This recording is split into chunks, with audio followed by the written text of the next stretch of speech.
Hi, I'm David Goldshaw, President of Oshaw Dental Productions. Here in Canada, I'm looking after the technical education and demonstrations training for the Yates Motloid, Chicago-based company, manufacturer of some fine products. Yates Motloid produces a fine line of polishing materials. For acrylic finishing and polishing, let me tell you about the Moldent product.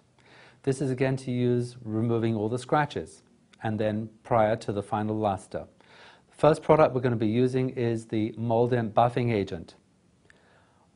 First thing we would do with our acrylic denture is use a rag wheel with pumice. We will be removing all the surface scratches, and then using the Moldent with the rag wheel, we would then lightly apply that to the surface of the denture, which again produces a nice smooth finished surface.